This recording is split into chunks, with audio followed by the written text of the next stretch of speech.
Hello my fellow Christian fiction lovers, welcome to another video. Today I'm going to be giving you a full 5-star review of one of my recent new favorite reads.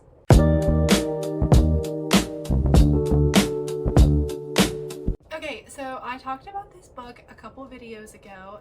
It is a contemporary fiction new release within 2026 that just totally took me by surprise. I was not expecting it to be as good as it was, and so I want to talk about it and just share all of my thoughts on it. Before we jump in, it has gotten wretchedly hot where I live, so unfortunately the overhead fan just has to be on, and I know it creates a lot of background noise, but hopefully it won't be too distracting. I'm gonna work on figuring out some audio solutions for future videos, but just wanted to put a disclaimer. I know it's loud. Solutions are coming. So the book I'm talking about today is South of Somewhere by T.I. Lowe. As I said at the top of the video, this is a 5-star read. That was my rating for the book. I read this book pretty recently, like a week and a half, 2 weeks ago. And I've read a couple of T.I. Lowe books before. I read Under the Magnolias, which is one of my favorite novels. Indigo Isle was really good, and Lulu's Cafe was also, I think, a 5-star read for me. It was really, really good. So when I saw she was coming out with a new book, I mean, there's been other new ones that I just haven't read yet that I need to. But when I saw this one, I was like, I'm just gonna go ahead and pre-order it. I'm pretty sure it'll be good, and it was amazing. So South of Somewhere follows Junie Wilder after she is released from a rehab facility that she was in for 6 months for an alcohol and narcotics addiction.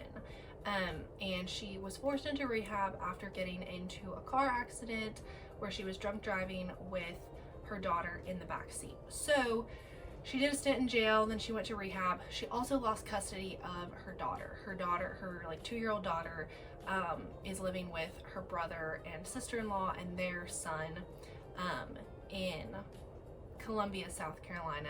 And when she gets released from rehab, she moves to Sullivan Island, which is also in South Carolina, and she has to stay in the state. But her brother is keeping her very much at arm's length, does not want her to interact with her daughter. Fern is like, you need to keep getting yourself figured out before you can be a mom again.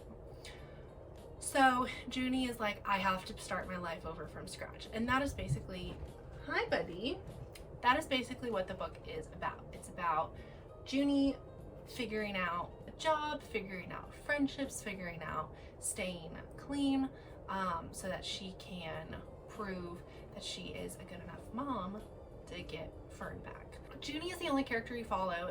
It's not a like dual perspective or anything like that. I'm sorry. I keep petting. Very needy dog here. And this book is very deep while also being somewhat like lighthearted and cheerful at the same time. There are like a really great mix of scenes where Junie is struggling, and she's struggling hard, and like she has just this very like one-sided banter relationship with her parole officer and AA sponsor.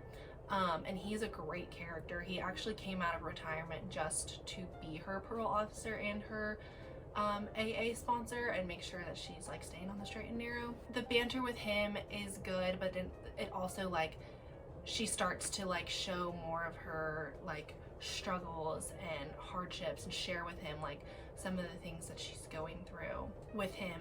And then she also strikes up a half friendship that turns into a friendship with her next door neighbor. I can't remember his name. I think it was Henry. Yeah, it was Henry. And so their friendship, like, it starts so awkwardly. Like, it is the most awkward first interaction, or like first or second interaction ever. It was a very like, oh girl, like but then their friendship like develops, and it's actually really sweet how she begins to open up to him a little bit, and he like shares part of his private life with her, and then she'll share some of his private life with him, and just kind of like back and forth. So I liked that dynamic. And then she just connects with this AA group and like becomes friends with them, and it's a very supportive like friend group that she finds herself a part of. And those were like some kind of like slice of life parts of the book that helped it not be all like deep and heavy. Yes, you talking to. Yeah, so it was a good mix of like slice of life plus these really heavy things, and like T.I. Lowe does not shy away from the heavy topics, so it was not all like fun and games at all. It was like fun and games sprinkled into this is really serious stuff. And I learned so much about like this is what it's like to be in the mind of a recovering alcoholic and just how difficult it is, and Junie's struggles with like wanting to drink again and like wanting to do the right thing, and just that juxtaposition was handled really well. And I appreciated that so much. The characters, I've kind of already talked about some of the characters in this book, but Junie was a great main character. It took me a bit to kind of get to know her as a character. I read her wrong in the beginning. I read her as a bit more like prim and proper in the beginning, and quickly came to realize that she was a free spirit, like hippie, long skirts, lots of bracelets, kind of like wild child a little, which is part of what led to her becoming an alcoholic, which she recognizes. But yeah, her personality is fun and quirky. Her style is fun and quirky. Her as a person is like not the type of character, like I just don't read characters like her very often. And so I really liked reading something like out of my normal wheelhouse. And then the faith elements in this book were just really tastefully done. It wasn't overly like shove it down your throat, like Jesus can heal you of your problems. Like the AA group that she is part of, they are all Christians, and they all like part of that group that she's part of, they have to go to church. But it's not a like, again, it's not like shoved down your throat. It's just like kind of this recognition of like we need Jesus, but Jesus is the answer to all our problems, but we're still going to have problems, and we're still going to have temptations and struggles, and we're still going to want to drink and do drugs and like jump back on that bandwagon, but Jesus can help us, which I really liked that.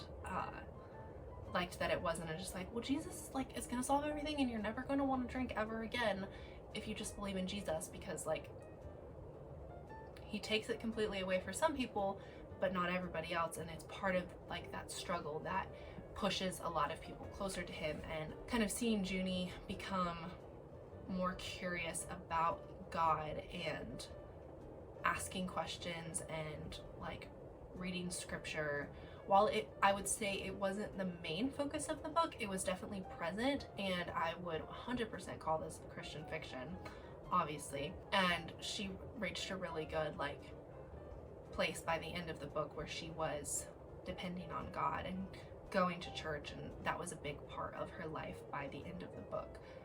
Not really a spoiler, just maybe it is. Sorry. Anyway, I would definitely say that this book is a character-driven book. Like not a lot happens. There are some significant events that happen, but it's like the characters are really like driving those, and like Junie is driving like, who am I going to be friends with? Who do I need to cut out of my life? Like how can I make the right choices to further, like to advance my life? She's happening to the story isn't happening to her, if that makes sense. And so I liked that. It was good character driven plot, really good at unpacking the ups and downs of recovery and mental health. I thought it was portrayed really wonderfully. I loved that it was set in the South. I live in South Carolina, so I'm very familiar with like just kind of where things are in relation to each other. Like even her talking about living in Sullivan's Island and then like driving to Columbia, like I know how long of a drive that is. I don't know, it just helped me relate to the story better. I know Under the Magnolias is also set in South Carolina, and that's one of the reasons that I like that book so much.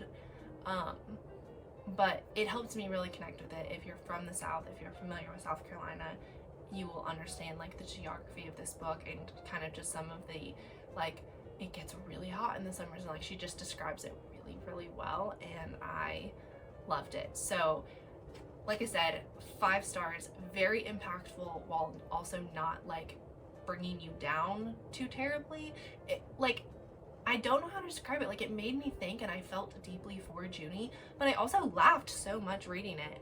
And it's like, there are parts of it where it's like I'm so emotionally invested, but I think it's because I was laughing and crying with Junie. It wasn't all like crying in like the pits of despair, you know? So love it. Go read it. New release this month. Well, new release in March. This video will probably come out in April. But let me know if you have read anything by T.I. Lowe, if you are wanting to read South of Somewhere, and if you got it early like me, or like pre-ordered it and read it like right when it came out, like me. So share all of your thoughts in the comments. I would love to hear about them. Thank you so much for watching this video. If you liked it, don't forget to give it a like, and if you want to see more content like this, go ahead and subscribe, and I will see you in a video very soon. Bye!